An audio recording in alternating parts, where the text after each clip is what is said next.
Car il faut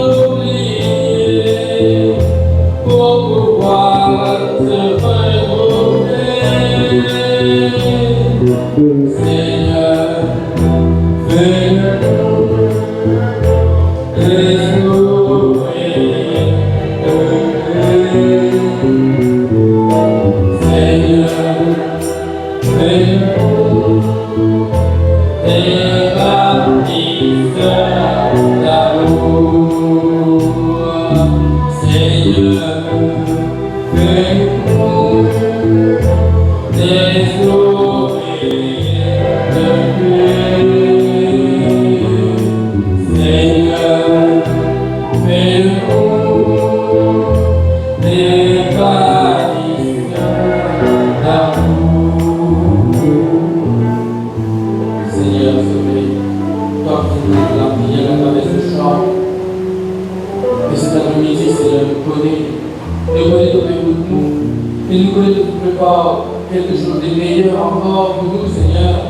Oui, pour pouvoir continuer à méditer sur vos paroles, parce que nous reconnaissons que l'heure est grave, Seigneur, actuellement, dans ce monde, dans nos égoïstes, Seigneur Dieu, même dans le quartier où nous restons, Seigneur. Et nous connaissons, Seigneur Dieu, que seulement toi qui es capable de rétablir la paix, Seigneur. Mais ensemble, que tu choisis nous, Seigneur Dieu. Nous sommes des serviteurs, Seigneur Dieu. Nous sommes à tes dispositions, Seigneur, des instruments de tes mains, Seigneur. C'est vrai, Seigneur, de la prière ce soir dans cette chambre, je dis, fais de nous, Seigneur Dieu, des bâtisseurs d'amour. Et que tu n'as pas nous sur la toi, Seigneur. Toi, tu symbolises l'amour même, Seigneur Dieu. C'est de personnifier l'amour, Seigneur Jésus. Et que tu n'as pas nous avoir content, Seigneur Dieu. Parce que toi, tu n'as pas content nous, d'un amour parfait, Seigneur. D'un amour irréprochable, Seigneur. Et que tu n'as pas nous avoir content de semblable aussi. Pareil, Seigneur Dieu. C'est pour cela, Seigneur Jésus, que tu n'as pas nous, Seigneur Dieu, pour pouvoir agir avec douceur dans toutes les situations. Que tu n'as pas nous, Seigneur, pour être pacifique, Seigneur Dieu. Donc, toi qui n'as pas arrivé, Seigneur, dans la vie, mais toi, que tu n'as pas nous beaucoup de qualités. Et nous demandons aussi, Seigneur Jésus, enseigne-nous encore pour pouvoir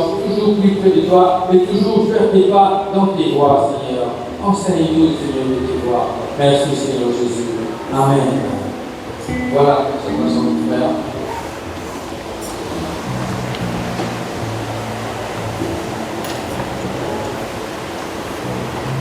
Voilà, frères et sœurs en Christ, bonsoir.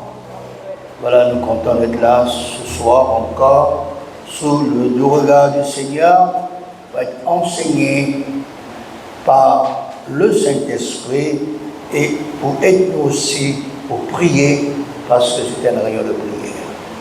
Nous regardons dans l'épître de Jacques. Jacques, chapitre 1er, le verset 5.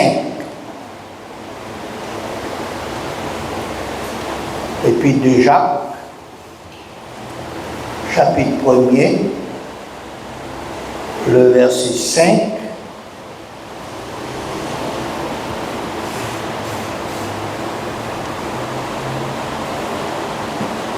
Si quelqu'un d'entre vous manque de sagesse, qu'il la demande à Dieu, qui donne à tout simplement et sans reproche, et elle lui sera donnée.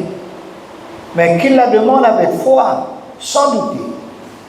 Car celui qui doute est semblable au flot de la mer, agité par le vent et poussé de côté et de haut. Qu'un tel homme ne s'imagine pas qu'il recevra quelque chose du Seigneur. C'est un homme irrésolu, inconstant dans toutes ses voies. Doit être la même.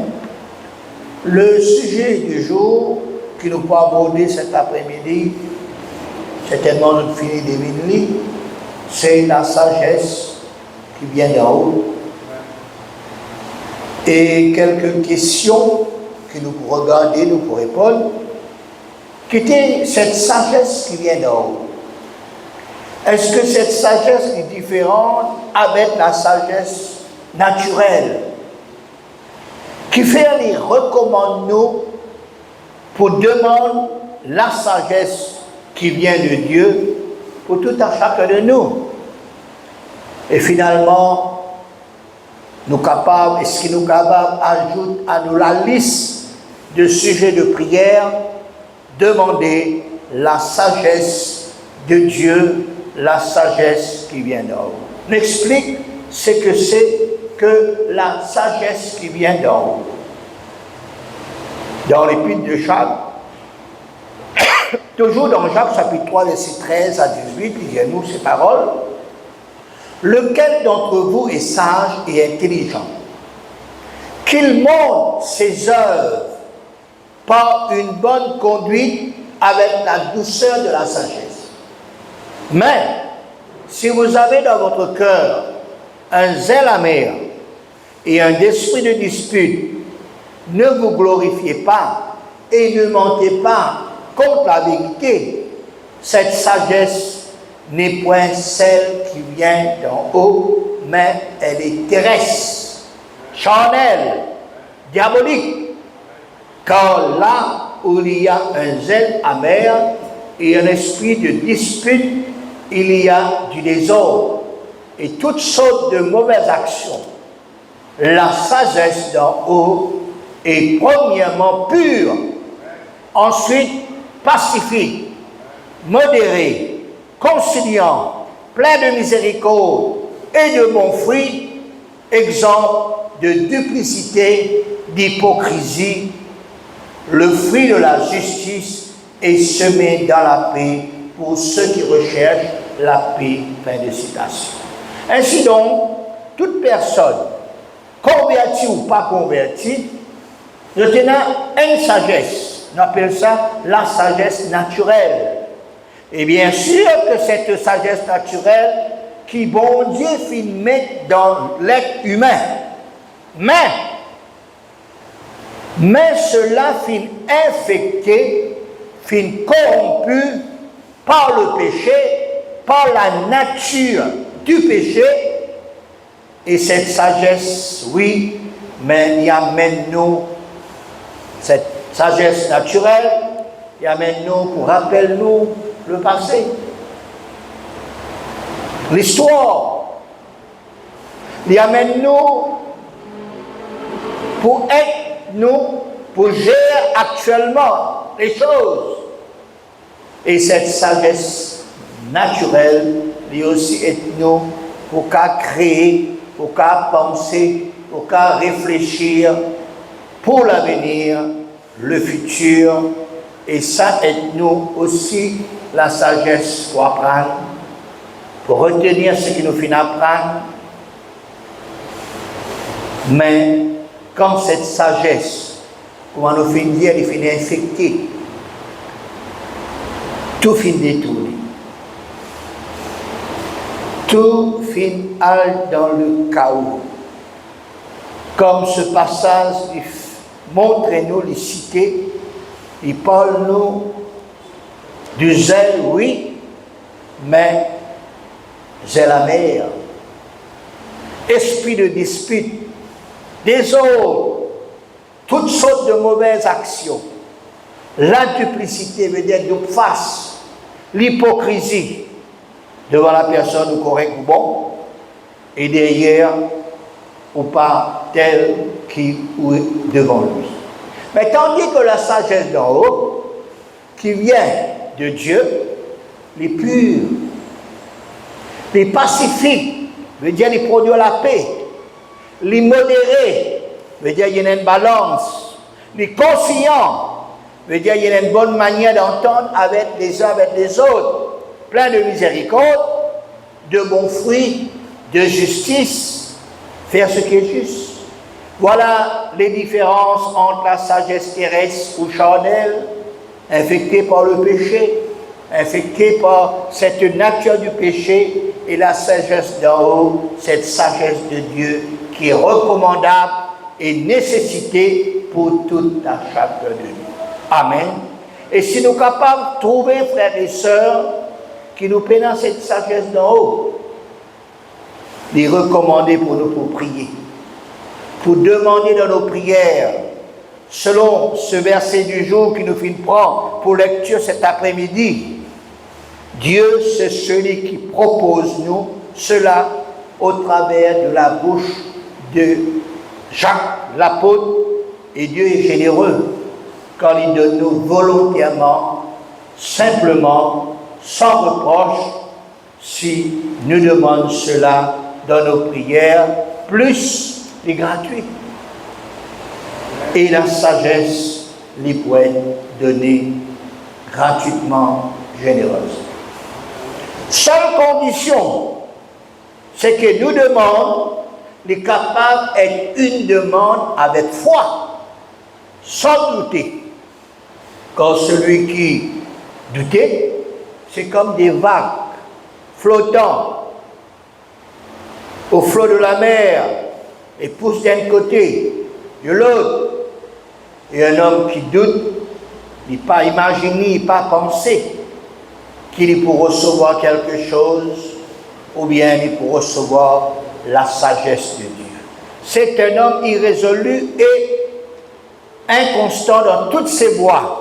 Irrésolu veut dire qu'il peut la solution. Irrésolu veut dire peine à réponse. Inconstant veut dire changeant. Il peine de suite, il instable dans toutes ses voies, dans tout ce qui les prévoit pour faire. Ainsi donc, nos besoins cherchent ce qui est de Dieu, ce qui est d'en haut, ce qui est spirituel, ce qui bon Dieu même propose nous, il donne nous gratuitement. Et tout ce que Dieu donne, ce sont des bonnes qualités et durables. Et dans cette époque qui nous peut vivre actuellement, en ce moment-ci, il est bien recommandable pour qu'il nous capable et la sagesse d'homme. La sagesse de Dieu. Un autre personnage de la Bible qui est fini dans ce même sujet de prière, le cas lire chez eux, c'était Salomon. Dans 1 Roi chapitre 3, versets 5 à 15, il y a nous un endroit appelé Gabaon. À Gabaon, bon Dieu vient apparaître en songe à Salomon le roi pendant la nuit. Et Dieu vient d'y aller comme ça, demande ce qui te l'est, me donne-toi. Salomon lui répond, il dit, te fit traite avec une grande bienveillance ton serviteur David, mon père, parce qu'il te mange en présence, dans ta présence, de la fidélité, dans la justice, dans la droiture de cœur envers toi. Te fit conserve cette grande bienveillance, te fit donner un garçon qui fit assise sur son trône, comment peut trouver aujourd'hui, maintenant éternel, Dieu te fit faire régner ton serviteur à la place de David, mon père, et moi, je ne suis qu'un jeune homme, je n'ai point d'expérience. Ton serviteur est au milieu du peuple que tu as choisi, un peuple immense qui ne peut ni compter ni nombreux à cause de sa multitude. Verset 9.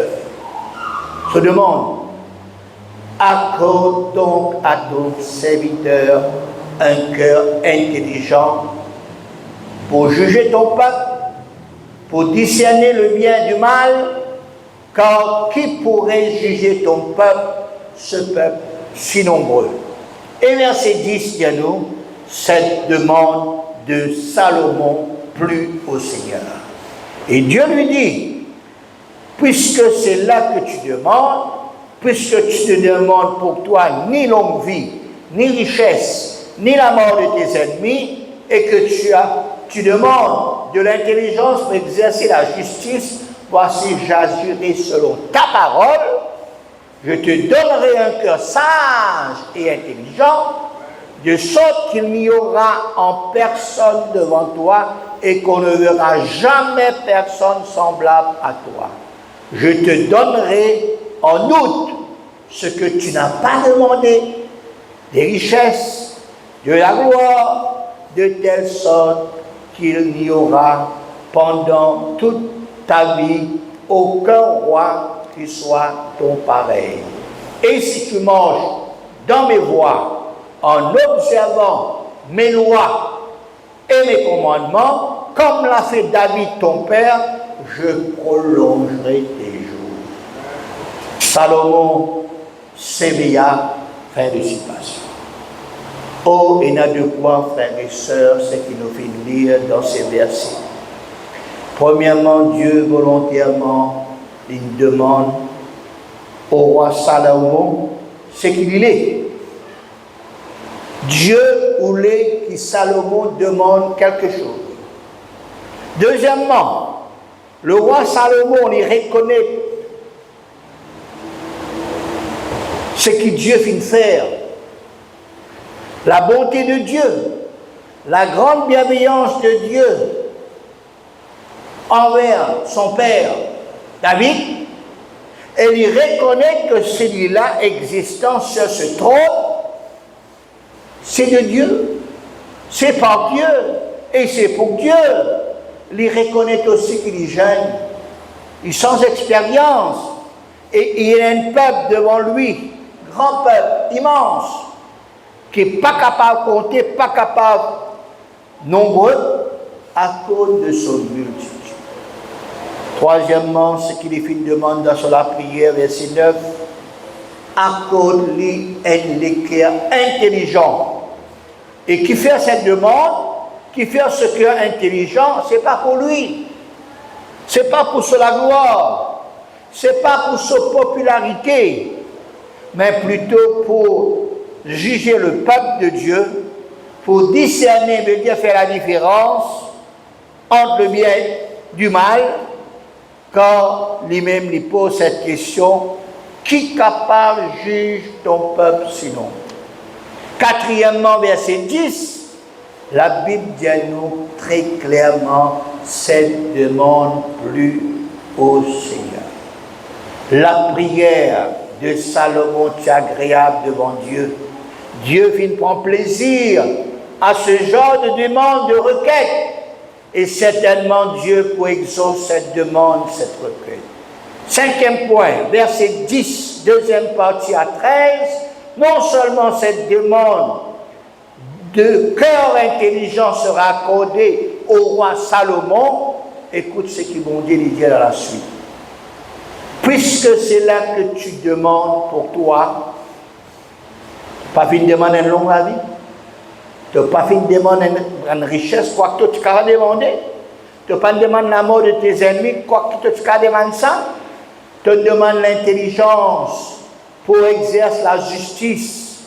Voici Dieu pour exaucer la prière et dire j'agirai selon ta parole, selon ce qu'il te vient de dire, ta requête te demande dans la prière, et je te donnerai un cœur sage et intelligent, de sorte que aucune personne avant toi, ni pas prenant aucune personne après toi, et me vous donne-toi en outre, additionnel, ce qui te pas demandé, des richesses, de la gloire, de telle sorte qui pas fini pendant toute ta vie, aucun les rois pareil comme à toi. Frères et sœurs, Dieu donne le roi Salomon plus ce qu'il fit demande. Dieu lui compte tout. Dieu lui donne nous au-delà de ce que nous demandons. Quel merveilleux Dieu qui nous servit. Quel merveilleux Dieu qui nous priait, qui nous adorait. Il est toujours de nos côtés. Il propose nous, il donne nous volontairement et généreusement, il ajoute des grâces, des bénédictions spirituelles, matérielles, aussi dans nos vies, même les choses qui nous pas demandées. Il connaît, frères et sœurs, quelque chose qui nous a besoin. Il encourage nous, il motive nous, il édifie nous, il fait nous connaître, il fait nous marcher, il fait nous vivre avec ce grand Dieu, le Dieu tout-puissant, magnifique, bon, admirable, amour, miséricordieux, compatissant, riche en bonté. C'est aussi un plaisir, frères et sœurs, un désir d'être dans la présence de Dieu. Écoute ce qui Dieu y a pour dire nous. Écoute ce qu'il a offert à nous. David finit comme cela. David finit faire l'expérience de ce qu'il nous peut dire en ce moment-ci. Écoute ce que David dit dans le psaume 84, le verset 10 à 13. Psaume 84, 10 à 13. Toi qui es notre bouclier, vois, ô Dieu, et regarde la face de ton loin. Mieux vaut un jour dans tes parvis que 1000 jours ailleurs. Je préfère me tenir sur le seuil de la maison de mon Dieu plutôt que d'habiter sous les tentes de la méchanceté. Car l'Éternel Dieu est un soleil, est un bouclier. L'Éternel donne la grâce et la gloire. Il ne refuse aucun bien à ceux qui marchent dans l'intégrité Éternel désormais, heureux l'homme qui se confie en toi. Fin de citation. Amen. Oh David, frère et sœur, dire quelque chose qui est merveilleux. Il dit, vaut mieux un jour dans tes parvis que 1000 jours ailleurs. Et il préférait, il a un choix. Il préférait pour lui tenir sur le seuil de la maison de son Dieu, plutôt qu'il habite dans les tentes de la méchanceté. Dieu, lui, il y a un soleil, pas me dire qu'il bon Dieu soleil, non. Il y a un soleil, il dit bon Dieu, il éclaire tout. Bon Dieu, il y a un bouclier. Bouclier veut dire ça. Armure qui mettait pour empêcher toute chose atteindre nous, bon Dieu, est notre bouclier. Et il dit, Dieu donne la grâce, la gloire, et puis, heureux l'homme qui se confie en toi. La semaine dernière, tu parles là, ceux qui confient en l'Éternel, ceux qui n'ont confiance en l'Éternel, ils confient totalement en lui. Deuxième chose, c'est qu'il, le psalmiste, il dit, David, il dit dans le psaume 27, versets 4 à 6, écoute encore ces paroles. Il dit, je demande à l'Éternel une chose, qu'il lui demandait, je désire ardemment, une chose qu'il désirait ardemment, je voudrais habiter toute ma vie dans la maison de mon Dieu, dans la maison de l'Éternel, pour contempler la magnificence de l'Éternel, pour admirer son temple, car il me protégera dans son tabernacle. Au jour du malheur, il me cachera sous ses ailes, sous l'abri de sa tente, il m'élèvera sur un rocher, et déjà ma tête s'élève contre mes ennemis qui m'entourent.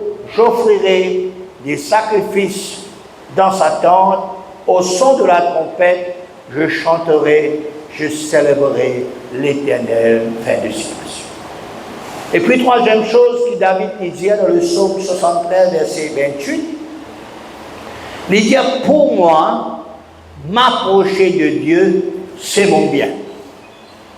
Je place mon refuge dans le Seigneur l'Éternel, afin de raconter toutes tes œuvres. Ainsi donc, frères et sœurs, nous aussi, restons, demeurons, toujours dans la sainte présence, dans le temps, dans la prière, aime la présence de Dieu. Cherche la présence de Dieu. Désire d'être dans sa présence. Et que nous demandons de ce jour, c'est que Dieu aussi donne-nous la sagesse, l'intelligence, qui est différente de la sagesse de l'intelligence humaine, aussi bien que l'intelligence et la sagesse artificielle qui dit vous ne pouvez fabriquer. Soyez sages quand nous recevons un équerre sage, nous pouvons vivre, nous pouvons agir, nous pouvons comporter-nous sagement dans ce monde qui est insensé, dans ce monde qui est accablé, dans ce monde qui est fatigué, dans ce monde qui est agité, dans ce monde ennuyeux, dans ce monde qui n'a aucune sécurité.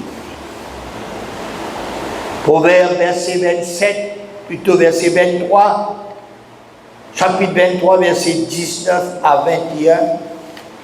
Proverbe 23, 19 à 21. Écoute mon fils, et sois sage. Dirige ton cœur dans la voie droite. Ne sois pas parmi les buveurs de vin, parmi ceux qui font des excès de viande, car l'ivrogne et celui qui se livre à des excès s'appauvrissent et l'assouplissement fait porter des aïdons. Fin de citation. Un dernier verset, Éphésiens 5, 15 à 21, Éphésiens 5, 15 à 21, prenez donc garde de vous conduire avec circonspection, veut dire prudence, non comme des insensés, mais comme des sages.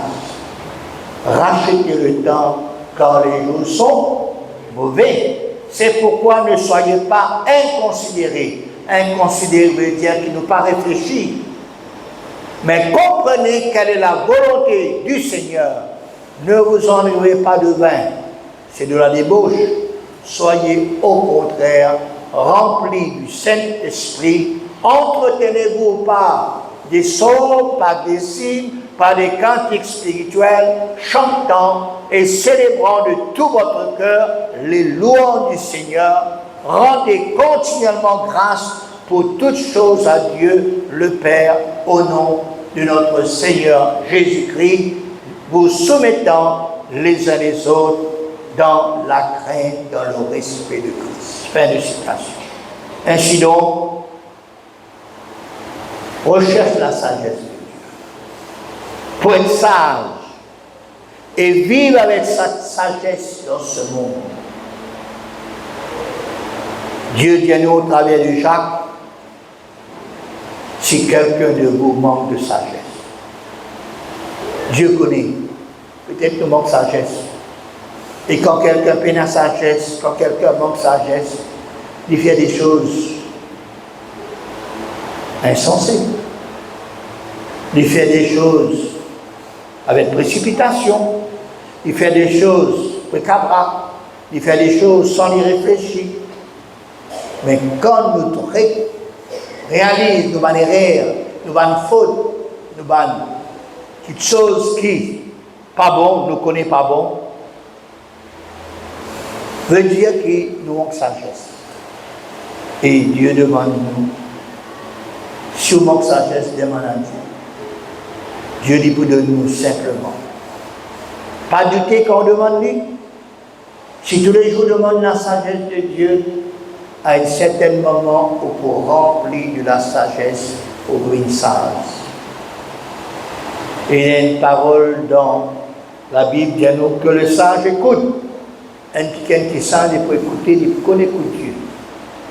Et quand il reçoit la sagesse, il peut continuer à écouter Dieu et il peut agir avec sagesse. Voilà une recommandation, un sujet de prière qui nous a ajouté dans toutes nos sujets, nous la liste de sujets de prière, la sagesse qui vient d'en haut. La sagesse de Dieu.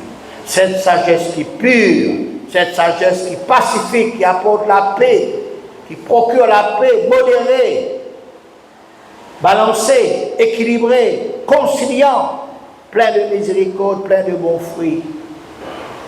Le fruit de la justice, de la paix de ceux qui recherchent. Voilà ce qui nous disait. Nous pouvons vivre dans un monde, comme le frère a fait citer plusieurs fois, l'heure est grave, mais seulement nous connaissons comment pour vivre dans cette époque-là, dans cet temps-là, nous vivons avec sagesse de Dieu. Et pourtant, nous prions aussi pour ceux qui peuvent gouverner un pays, ceux qui peuvent gouverner le monde. Comme on a déjà dit aux autres frères et sœurs, besoin de la guerre. La Bible dit à nous besoin de la guerre, pendant la guerre, pendant des coups de guerre, et dans la guerre. Nous ne sommes pas capables de pendant la guerre, mais seulement nous sommes prier pour qui la guerre écoute. En place, tu peux faire combien de temps? Ça diminue, ça écoute. Ça, Dieu est capable de faire. Mais pas à prier, Seigneur, arrêtez dans la guerre. Pour la prière, pas exaucer.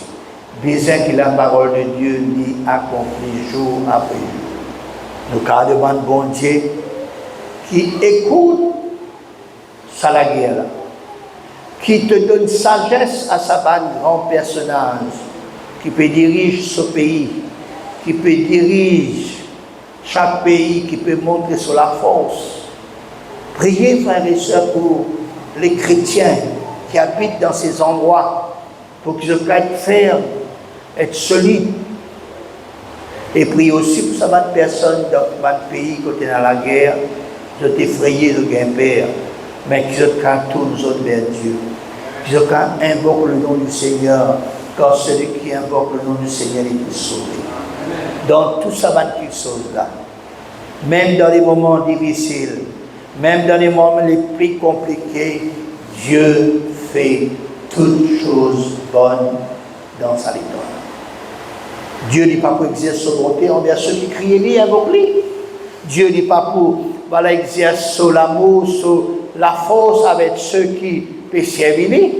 Dieu n'est pas pour donner la sagesse si nous demandons la sagesse. Dieu n'est pas pour être nous, pour nous supporter les conséquences qui peuvent arriver face à la guerre, face à cette situation difficile-là. Il est temps de prier le Seigneur. Nous avons besoin de prier, frères et sœurs. Nous avons besoin de parler à Dieu.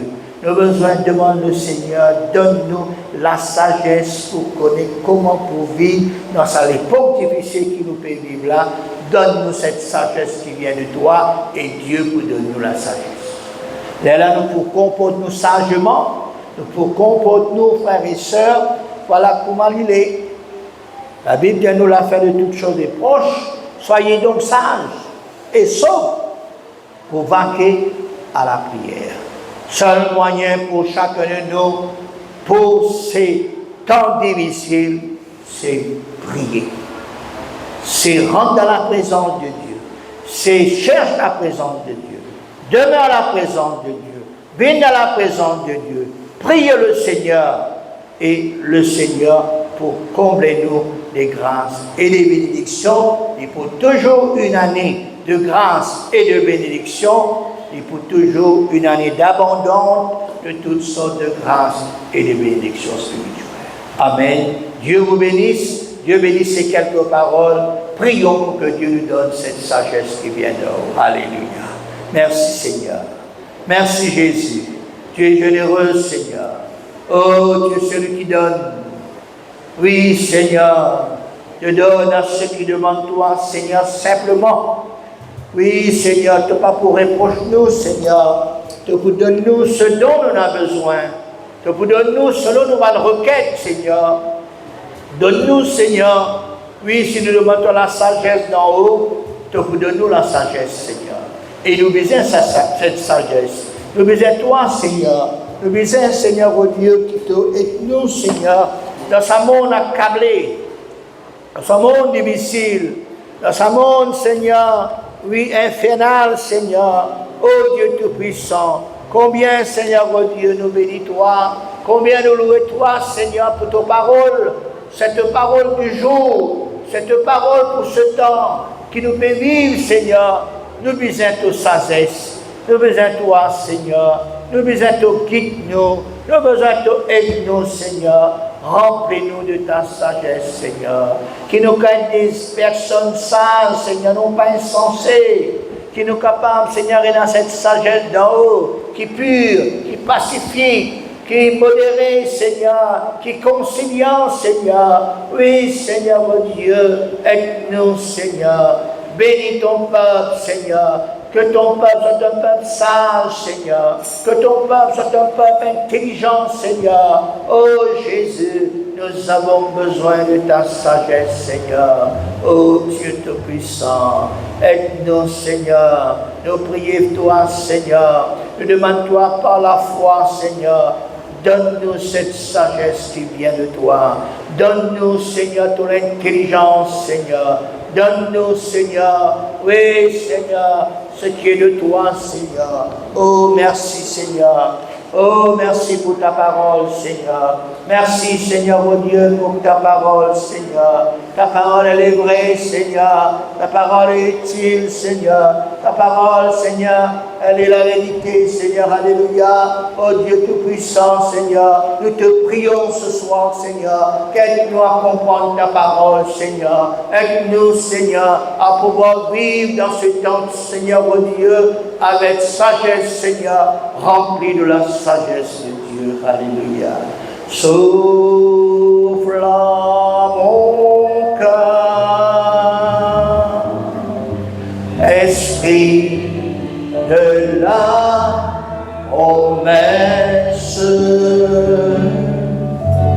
soufflant mon cœur, j'ai tant besoin de toi.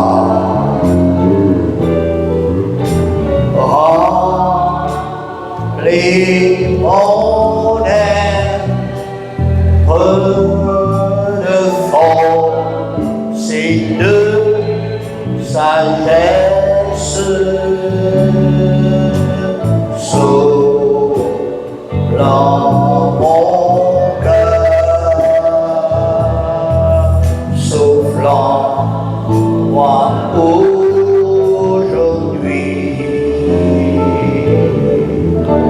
soufflant mon cœur, esprit de la promesse, soufflant mon cœur,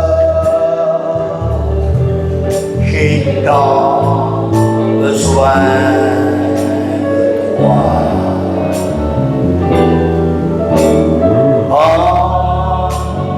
Remplis mon être de force et de sagesse, soufflant mon cœur, soufflant moi aujourd'hui.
Merci Seigneur, chaque jour que dans les choses meilleures pour toi et moi. Chaque jour que dans les choses meilleures pour communiquer à ton peuple. Mais il faut que nous prions, Seigneur. Il faut que nous prions, Seigneur, pour avoir un temps, Seigneur. Et notre temps va nous avoir une distraction, Seigneur. Aide-nous, Seigneur, donne-nous la chance, Seigneur. Afin d'avoir fait la différence, Seigneur. Oh, bénis-toi, Seigneur. Vous êtes toi, merci, merci.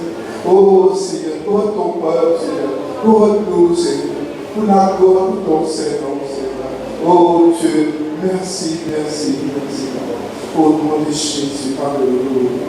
Merci, Seigneur. Merci, Jésus. Amen, amen, alléluia.